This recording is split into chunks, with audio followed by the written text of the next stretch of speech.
হঠাৎ করে যদি পরিবারের উপর কোনো একটা সমস্যা চলে আসে আর তাৎক্ষণিক যদি টাকা পয়সা হাতে না থাকে, তখন তো মনে হবে না যে কেন আগে সঞ্চয় করলাম না। এভরিওয়ান, আসসালামু আলাইকুম। সবাই কেমন আছেন? নতুন একটা ব্লগ ভিডিওতে ওয়েলকাম জানাচ্ছি। আর আমার চ্যানেলের সাথে যারা যুক্ত আছেন তাদেরকে অসংখ্য ধন্যবাদ। আর যারা ভিজিট করবেন তারা অবশ্যই নোটিফিকেশনে ক্লিক করে দেবেন আর সাথে থাকবেন, ঠিক আছে? আসলে সঞ্চয়, মধ্যবিত্ত পরিবারের সঞ্চয় কেন জরুরি আজকে বলবো।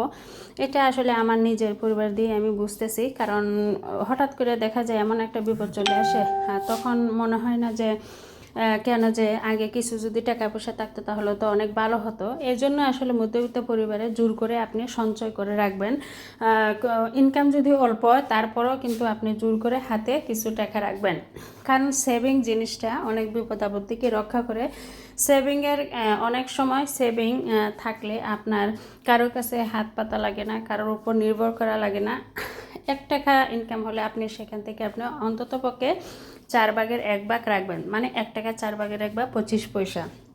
এখন সবাই তো আর 1 টাকা ইনকাম করে না, সেখানে তো হয়তো কারো 10,000, কারোর 20,000, কারো 30,000। সে অনুযায়ী আপনি এখানে 4 ভাগের একটা অংশ মানে এক চতুর্থাংশ আপনি সেখানে কি করবেন, সঞ্চয় করে রাখবেন।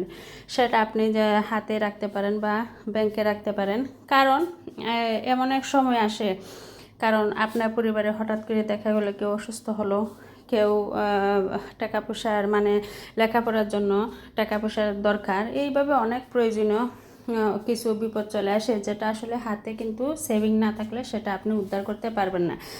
হয়তো আপনার পরিবারে হঠাৎ করে সমস্যা চলে আসলো, তখন আপনি কারোর কাছে তখন টাকাও পেলেন না। সেজন্যই আপনি পরিবারের কথা চিন্তা করে, ভবিষ্যতের কথা চিন্তা করে জোর করে হলো আপনি সঞ্চয় করে রাখবেন। আসলে এটা আমিও আগে বুঝতাম না, কিন্তু অনেক আপুদের সঞ্চয় ভিডিও দেখে আসলে আমি অনেক কিছু শিখতে পারতেছি, আর সেখান থেকে আপনাদের মাঝে কিছু অভিজ্ঞতা শেয়ার করতেছি। অভিজ্ঞতা বলতে আমিও এরকম করে চলি, যেটা আমার পরিবারের জন্য একটা হেল্পফুল হয়। আমার যদি মাসে 10,000 টাকা ইনকাম করে, তাহলে সেখান থেকে আমি আর না হয় 2,000 টাকা সরিয়ে রাখি।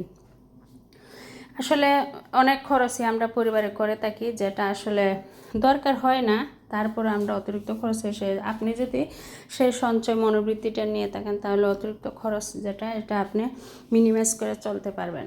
শখের বসে করেন, আর দরকার বশত আসলে যেটা খুব বেশি দরকার সেটাই করা ভালো, আর যেটা দরকার নয় সেটা থেকে আসলে নিজেকে সরিয়ে মানে রাখাই ভালো।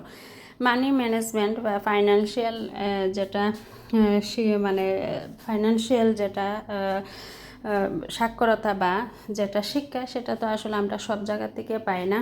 এটা আমাদের অভিজ্ঞতা থেকে আসলে শিক্ষাটা পাই। আমিও অনেক বিপদে আপদে পড়ছি, হাতে টাকা না থাকে অনেক সমস্যা আরও বেশি বাড়ছে। সেই জন্য এখন থেকে চিন্তা ভাবনা করতেছে যে যাই ইনকাম হোক না কেন, সেখান থেকে কিছু না কিছু আমি সঞ্চয় করে রাখবো ভবিষ্যতের জন্য, যাতে পরবর্তীতে কোনো সমস্যা হলে সেই সঞ্চয় ভেঙে পরিবারের বা উপকারের জন্য কাজে লাগাতে পারি।